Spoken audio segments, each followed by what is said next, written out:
Kite bon ti histwa sa. Mba se lap sevi ou. E sou patajel, yon zanmou jwen ni, lap utilizan nou.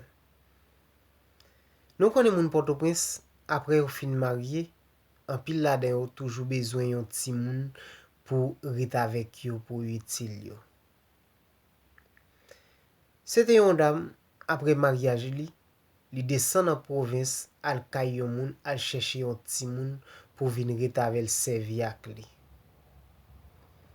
Malgre papa ti moun nan pat vle, maman te konvek papa akant même. Paske maman toujou e bien pou pitit yo. Dam nan te livre de lot dam nan pitit la pou monte Port-au-Prince. Le dam sa te rive Port-au-Prince ak pitit moun yo. Li pat gen servi ak li ditou. Et ti moun nan te servil nan kay la. Malgre jan ti moun nan servil, li pat gen konsyans ni pitiye pou changer mode de vie avec ti demoiselle la. Demoiselle la te vin arrive grandi ensemble avec dam nan. Dam sa pat jam mette ti demoiselle la l'école la journée. Li mette l'école le soir. Pourtant petite pal te nan kou l'école. Demoiselle la te toujou gen force rete avec dam nan. Dam sa te kon fè bon manger pour mari. Fè bon manger la kay li. Li pat jam néglige apprendre tout sa dam nan te montrel. Et malgré tant problème, lè la l'école, li te toujou fè belle moyenne. Rive yon lè, mari dam nan vin mouri. Dam nan gen pou voyager, li met demoiselle la deyo. C'était yon voisinage qui te gen chance aider demoiselle la, prend demoiselle la met la kay li. Demoiselle sa te jwen yon ti kob brete. Li achete bagay, li fait manger cuite. Maintenant yon kivet, li pote nan tête li al van moun. Van avec machan, avec boss kap travay. An pil moun te fait ignorance avec li, raciste, gade l sou apparence, pat vle achete nan men. Kon sa tou, an pil moun te achete nan men. Parole la te passe de bouche en oreille pour te fait demoiselle sa fait bon la vente. Demoiselle la pas jam découragé.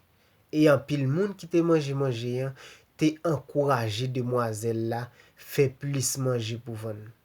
Demoiselle la vin pas gen men pour le faire manger. Comme ça, li croise yon bon samaritain sous chemin. Qui te dit m'ou ka fait manger oui, m'ou capable faire plus.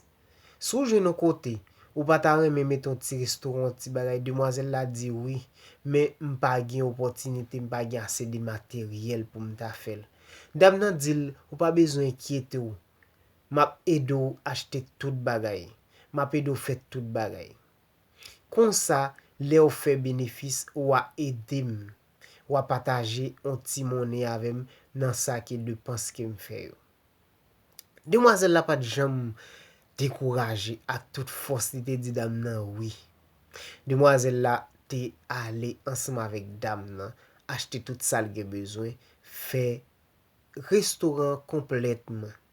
Demoiselle la te vin prospérer en pile. En pile moun pas jamais arrivé comprendre comment demoiselle la te vin arrivé dans position ça.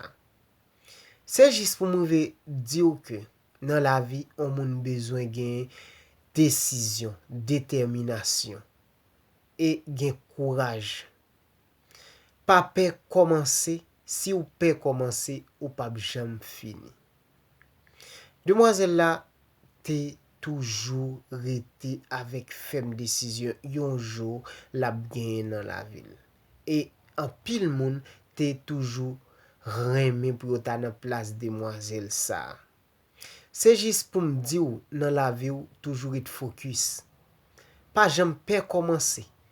Pas jamais peur moun critiquer ou nan rien ou fait parce que l'homme nan premier salge pour le faire dans décision c'est critiquer ou. Toujours être solide dans choix ou yo. Connaît que ça qui ou fait quand même ou a réussi Et laissez-moi ça. Bon Dieu bénit tout le monde dans ça qui a fait, dans ça qui a entreprendre. Pas peur, pas crainte. Fait un choix complètement pour réussir dans la vie. Demoiselle la pas de paix, comme ça, bon Dieu te bénit ak ça le gagne. Ti message ça, c'est juste pour encourager ou, pour m'aider ou avancer, ou même qui crainte, qui peut moun critiquer ou. C'est toujours prendre des décisions complètement dit ça à faire ou réussir quand même. Pas oublier, partager cette vidéo là et pas oublier like page là, à sous channel YouTube là, abonner à channel là. Comme ça, ou avez plus vidéo malgré pas de temps, mais m'a pe forcer quand même pour gagner plus communication. Bye bye tout le monde.